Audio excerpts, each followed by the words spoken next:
Hi అండి, నమస్తే. Welcome back to our channel. ఈరోజు మన వీడియోలో మనం బయటను కొనుక్కొని తినే ఆనియన్ సమోసాని ఇంట్లోనే ఈజీగా ఎలా తయారు చేసుకోవాలో చూపిస్తాను. ఈ విధంగా కనుక చేశారంటే మనం బయట కొనుక్కునే సమోసాల కన్నా చాలా అంటే చాలా టేస్టీగా వస్తాయి. దీనికోసం అయితే ముందుగా ఒక బౌల్లో 2 కప్పుల మైదా పిండిని అయితే తీసుకోండి.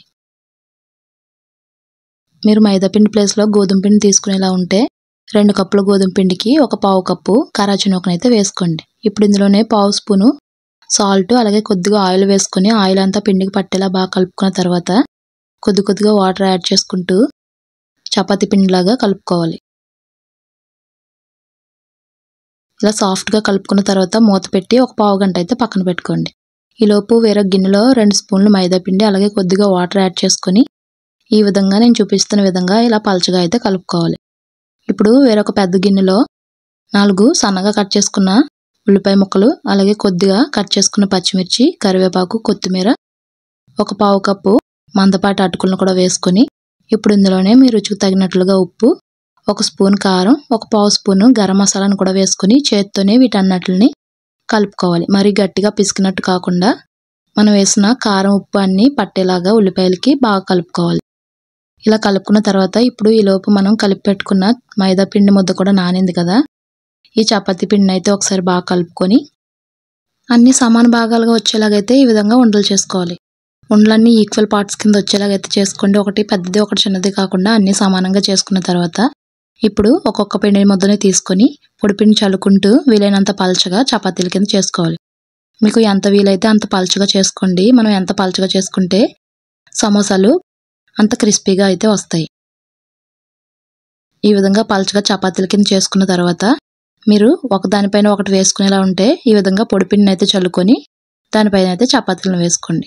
ఈ విధంగానే మొత్తం పిండి ముద్దలతో పలచటి చపాతీలను అయితే చేసుకొని ఇప్పుడు అట్ల పెనాన్ని అయితే స్టవ్ మీద పెట్టుకొని ఇది బాగా హీట్ అయిన తర్వాత మంటని హై ఫ్లేమ్లో పెట్టుకుని 10 సెకండ్ల పాటు 2 వైపులు కొంచెం ట్రాన్స్పరెంట్గా అయ్యేలాగైతే కాల్చుకోవాలి. మరీ ఎక్కువగా కాల్చొద్దు. ఈ విధంగా లైట్గా వేడెక్కితే సరిపోతుంది.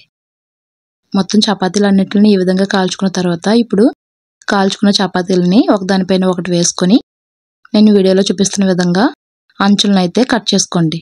ఈ విధంగా అంచులను కట్ చేసుకొని మనం సమోసాలకైతే షీట్లు రెడీ చేసుకోవాలి.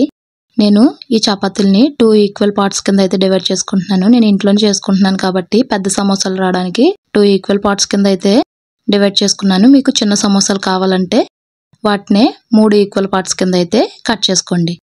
ఇలా షీట్లు రెడీ చేసుకున్న తర్వాత ఎక్స్ట్రా వచ్చిన అంచులను అయితే ఈ విధంగా చిప్స్ కింద అయితే కట్ చేసుకుంటున్నాను. వీటిని ఆయిల్లో ఫ్రై చేసుకుంటే టీ టైం స్నాక్ కింద చాలా బాగుంటాయి.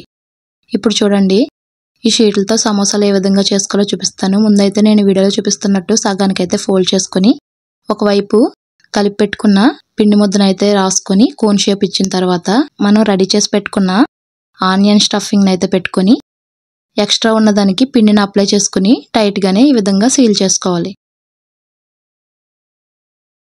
చూడండి, నేను మీకు వేరొక సమోసాను కూడా ఏ విధంగా చేసుకోవాలో చూపిస్తున్నాను. ఈ విధంగానే మొత్తం సమోసాలన్నిటిని రెడీ చేసుకోండి. కొంచెం టైట్గానే సమోసాలను అయితే క్లోజ్ చేసుకోవాలి, లేకపోతే ఓపెన్ అయిపోయి ఉల్లిపాయలు మనం లోపల పెట్టుకున్న స్టఫింగ్ అయితే బయటకు వచ్చేస్తుంది. ఈ విధంగానే మొత్తం సమోసాలన్నీ రెడీ చేసుకున్న తర్వాత డీప్ ఫ్రైకి సరిపడా ఆయిల్ పెట్టుకుని ఆయిల్ మరీ ఓవర్ హీట్ అవ్వకుండా కొంచెం మీడియంగా హీట్లో ఉన్నప్పుడు మంటని మీడియం ఫ్లేమ్లోకి అడ్జస్ట్ చేసుకొని సమోసాలను వేసుకోవాలి. ఇలా సమోసాలను వేసుకున్న తర్వాత గరిటతో 2 వైపులు టర్న్ చేసుకుంటూ మంచి గోల్డెన్ బ్రౌన్ కలర్ వచ్చేంత వరకు ఫ్రై చేసుకోవాలి. కొంచెం లైట్ గోల్డెన్ కలర్ వచ్చిన తర్వాత అయితే ఆయిల్ నుంచి తీసేయండి. మంటని హై ఫ్లేమ్లో కానీ లో ఫ్లేమ్లో కానీ పెట్టకుండా మీడియం ఫ్లేమ్లోనే ఫ్రై చేసుకోవాలి. ఇలా మీడియం ఫ్లేమ్లో ఫ్రై చేసుకుంటే లోపల వరకు మంచిగా పైన క్రిస్పీగా వేగుతాయి. ఈ విధంగా వేగిన వాటిని అయితే ఆయిల్ నుంచి పక్కకు తీసేసి ఇప్పుడు ఆయిల్ బాగా హీట్గా ఉన్నట్లయితే స్టవ్ ఆఫ్ చేసుకుని అప్పుడైతే సమోసాలను వేసుకోండి.